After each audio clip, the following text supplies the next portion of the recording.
Hello, I am back to talk lore.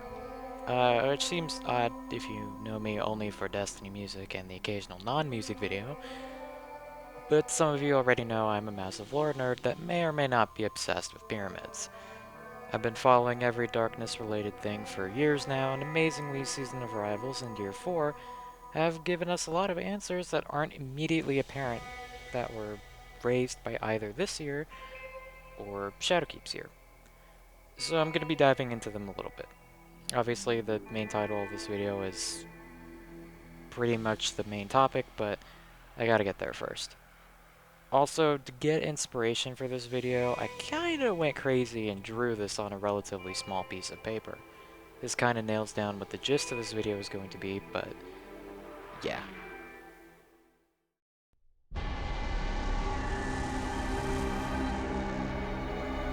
In the final mission of Shadowkeep, Beyond, we are given what's known to us as the Unknown Artifact. Odd name. Either way, it's a small round ball with gold patterns on it. But what is it? Well, it's not immediately apparent, but it starts relaying messages from someone that's apparently on their way. So, it's a communications device. It's a means for that entity to talk to us. More on why that's a big deal later. Cruxes of darkness are also pretty simple to nail down. Though they look ominous, they only really do three things. They hover cryptically, boost stasis regeneration, and give abilities. However, when you combine all of them, they appear to be a signal booster of sorts. Think about it. One appeared before us on Europa, and the pyramid immediately possessed Ghost. They watched as we defeated Aramis's lieutenants and Aramis herself, and their mere presence increases ambient darkness energy in the area. The pyramids use these to watch and to amplify their presence. Pyramid scales are a little harder to pinpoint.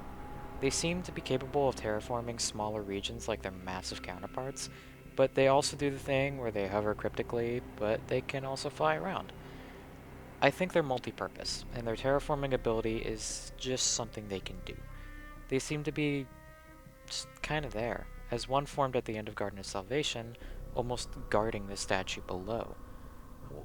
Maybe they're just smaller scale pyramids. It's actually kind of funny. Moving on, the K1 Anomaly is an artifact found beneath the lunar surface by the First Light crew. It's a small, smooth black orb. Simple, right?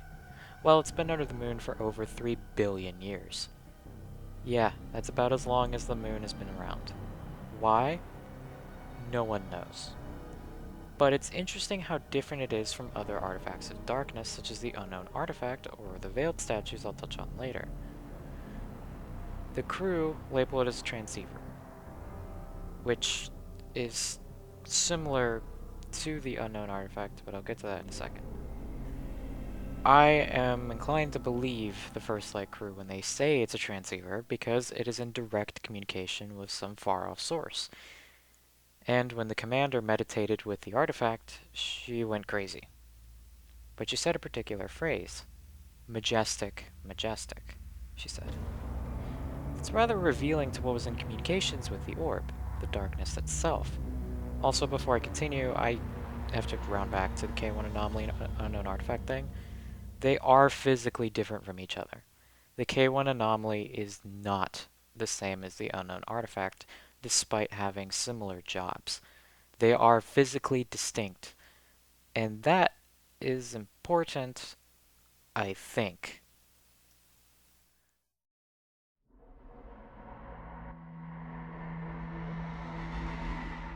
The first thing we saw of the darkness was a fleet of pyramid ships. This is because these things are directly connected to it. But I'll say something right here. Our understanding of them is not as limited as you might think. In fact, if we draw connections, we can actually pinpoint almost exactly what they are. To start, let's analyze what I wrote down earlier in the paper I showed off. I said they were not equal to the Traveler. But Promethean, I hear you thinking. How could you say that when they were directly compared to it? Listen to what was compared, their abilities, specifically terraforming and their nature as paracausal beings. Here's why the paracausal beings line is important. If it's a being like the Traveler, It just means that it's an entity or a group of entities that are made up entirely of light or darkness energy. And we have 4 examples of this: the Gardener, the Winnower, the Pyramids, and the Ghosts. But that's not exactly very convincing of them not being equal, is it? However, when you factor in the voice in the darkness, or the entity, as some call it, despite having a name for it, we refuse to call it that for some reason, it becomes clear. See, Emperor Callus saw the fleet and wished to speak to it, or the nothing, or the end. These are all the same thing, but they aren't the pyramids. He looked to the pyramids, said, I want to speak to your manager, and that's how the Presage incident happened. He wanted to speak to what Oryx spoke to, the deep itself. There's a difference between these two, and the fact that the entity owns the pyramids is just a tip for why the pyramids aren't traveler adjacent. The other thing is Savathun. Savathun directly compares the entity to the traveler in her "look beyond your ghost / my worm" speech. Therefore, the entity, which is a separate thing from the pyramids, is the true anti-traveler. So then what are the pyramids? They are a self-collective, according to Callus, and that actually fits in line with their speech and how that compares to other beings. Let me introduce you to the lore tab, The We Before Us, where a ghost speaks about how it was born. It recalls its time as being a part of a traveler, as being a part of a group mind. It was a we, now it's I and me. But the pyramids don't do this. They speak as we. We are your salvation. We've been waiting. Come to us, etc., etc. Promethean, are you telling me the pyramids are giant ghosts? I hear you asking. And yeah, that's the gist. They don't serve the same function, but they definitely seem to be the result of the same division process. But the ghosts became separate individual entities with their own individual personalities, while the pyramids are nothing more but an extension of the Winnower's will. You will often find me calling the pyramids a mind web, with the Winnower as the spider of the web. The web is a separate thing, but it's an extension of the spider. It's the same case here. There's more proof of this idea by Zur, who says the dark mirror has cracked, the pieces are scattered. The god of darkness is literally splintered. This does put into question why there's a pyramid mothership. Is it the center of this collective mind? If the entity is not a pyramid, and is in fact separate, why the need for a mothership? Is the entity the mothership? Is the mothership not considered part of the fleet? I have my theories, but for now I'm ignoring the interiors of these ships and other odd things so I can mostly avoid crazed and rampant speculation. Mostly. But it's something to think about.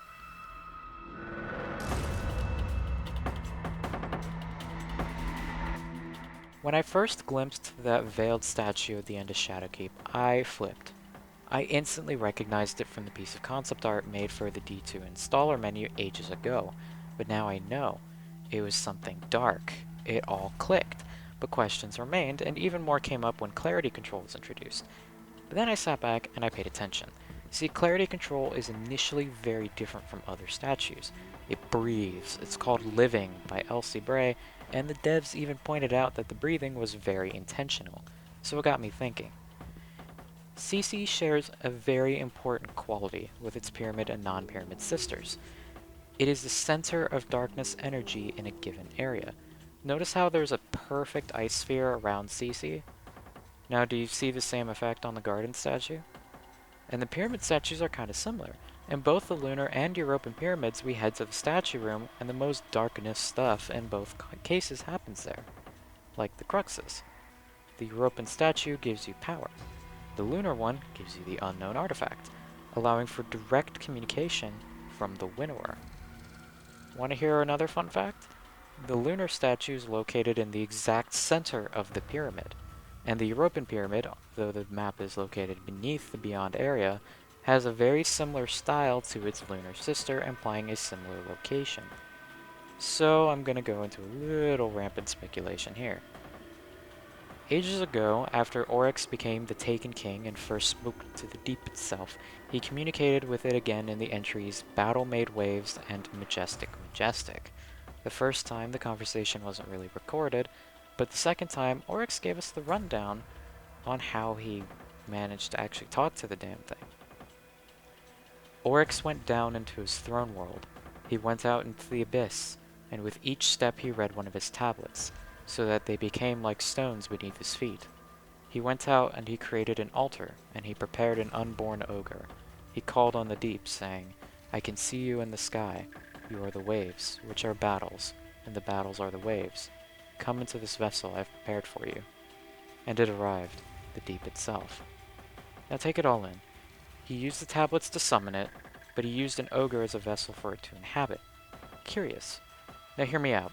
Could these fragments of the deep that are the pyramids be doing this as well? Could the way of the Winnower be taking life and possessing it? I mean, the gardener seemingly fashioned a shell for itself. The ghosts did. Is this the deep's way of doing it? Could these statues be a group of entities that have been inhabited by these shattered pieces of the dark mirror of the traveler? Only time will tell, but I don't think these things are just statues anymore.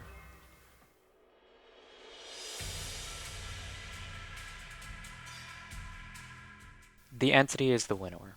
Now before you roast me by saying the entity isn't the darkness, let me make this very clear. The term darkness has been a blanket term for nearly 7 years, being used as such even during Beyond Light. This is why it got very confusing when Elsie said it wasn't inherently evil, when the Winnower said in Unveiling that what it does is considered very evil by our moral standards, and by, I'd say, most of everyone's moral standards. I mean, killing off 99.9%, possibly more of the universe does not seem... Anyway, recently the term darkness has been referring exclusively to the power, not even the pyramids. Yeah, strange how just now they're starting to separate them, when the Traveler and the Light have been separate since day one. So this transition's going to be a little confusing for some. I've actually been playing a little game this entire video by referring to things a lot as the darkness or the deep, both terms that were often used to refer to the power and the beings behind it, to see if one could see the context and know what I'm talking about, because it's crucial for this transition phase. So let me lead you down the long rabbit hole that is me coming to the conclusion that there isn't some third god being hinted at when people talk about the entity, and that's literally just who's been talking to us in Unveiling. First, let's discuss the Taken. The Taken, since Couria's death, still mad about that by the way, have gone back to their original master, the entity, with some being loaned to Xavier Wrath. As you know, an entity known simply as the Deep itself was the one who gave Oryx the power to take. This being is also the same one that talks to us in Unveiling. Still don't believe me that these things are one and the same? Savathun's speech that I mentioned earlier? Let's go over that. When this is over, I wonder if Mara will uphold her end of the bargain and let me live. Killing me is probably at the top of your to-do list as well, isn't it? You've done a lot of killing over the years. Let me ask you something. Of all the enemies you've fought, how many saw your ghost and realized, that's why Guardians are so strong? Not most, but some. They might have even taken a shot at it. R.I.P. Cade. Now, how many saw beyond your ghost? How many followed the line of your light straight back to the Traveler? And how many knew enough to aim a weapon there? A few. The smart ones, the dangerous ones. You'd recognize their names. Listen to me now. Look beyond me to my worm. Look beyond my worm to something far, far worse. Then look down at that little gun in your hand and tell me, what do you think you're going to do with that thing? I mentioned earlier that this speech compared the entity to the Traveler. Well, before I get into why that part's significant, let's briefly talk about where the worms draw their power. To put it simply, the worms use darkness. Look, it's in the books, it's right there. Anyway, the comparison to the Traveler is what really gave it away. This is because the Traveler is the Gardener. To anyone thinking this is some twist, it's really not. We've been told this for a while, and it was confirmed twofold during Shadowkeep. But Promethean, The Gardener and the Winnower are allegorical and not real. Yes, originally. They aren't that now. Actually, let's go over that.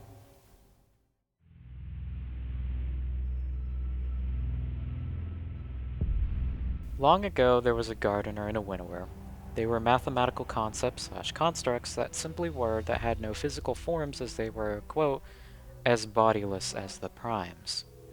They lived in a metaphorical garden where they played the flower game for God's edition on a figurative playing field. Confusing? Yeah. Anyway, after the Gardener became tired of the same pattern winning every time, it convinced the Winnower that they'd add themselves as rules to the game.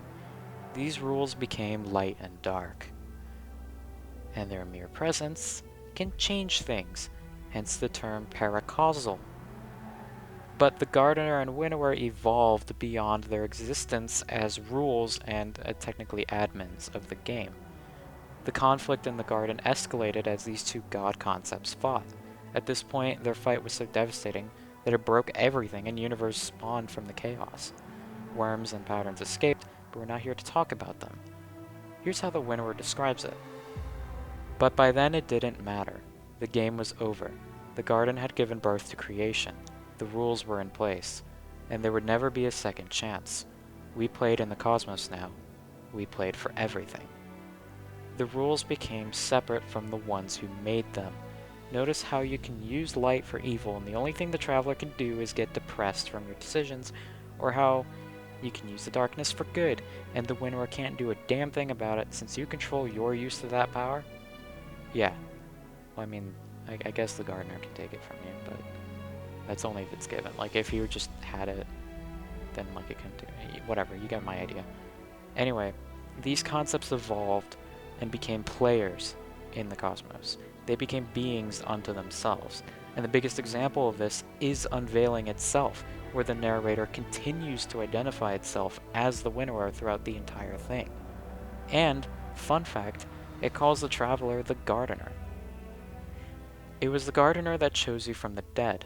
I wouldn't have done that. It's just not in me. But now that they have invested themselves in you, you are incredibly, uniquely special.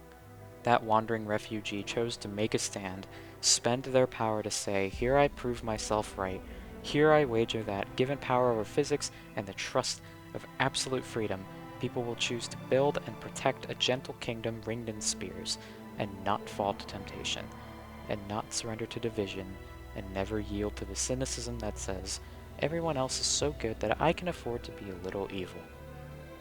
That wandering refugee, the Traveler, the Gardener, the one who stood their ground during the collapse to defend us and its ideology. To those of you who wonder who the entity or voice in the light is, it's been staring at you in the face every time you look at the cover of the game or landed in the tower. It doesn't like to speak because, well, here's what it said to Clovis Bray in a literal dream of Alpha Lupi, which are the thoughts of the Traveler, by the way. The best voices, she said, with infinite grief and unending hope, never let themselves be heard at all. This lesson is worth teaching again and again. The choice is never mine. It is always yours. So, to sum up, Unveiling stops being an allegory when the universe is created. The Traveler and Entity are the evolution of the Gardener and the Winnower, the physical personifications of what was once bodiless. But all this does leave questions.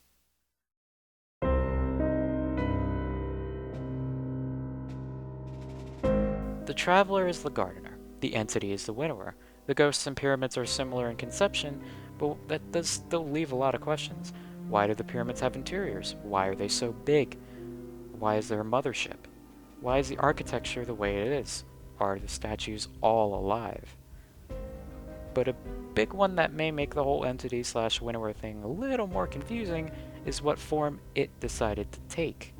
See, the Gardener has a shell. It's a big white ball that has a giant hole in it from the collapse. But what about the Winnower? Say it took the way of the Gardener and the Winnower is just inhabiting an object. Well, then the Entity is presumably a giant floating pyramid like its splinters. Probably the mothership, the really big one. But if I'm right about the statues and the Winnower possessed something to have a presence in the material plane, then it gets complicated. Does a possessed individual have any will of its own? Did it take complete control? Did their personalities merge, and are they one? Who would this individual be? The first to witness the true God? Is it perhaps the woman in black with prematurely gray hair that watches from the Dark Tower in the dreams of Exos? It's funny how you can connect all the dots in the simplest of identities, but we still don't know the complex details within. That's something for Lightfall, or maybe even Witch Queen. The Winnower is slowly building to its in-game reveal. It is written to us one time, with its pyramid splinters doing the rest of the interactions. Callus wished to speak to it. Did he get his wish? I cannot wait to see it finally show its face. Anyway, that's all.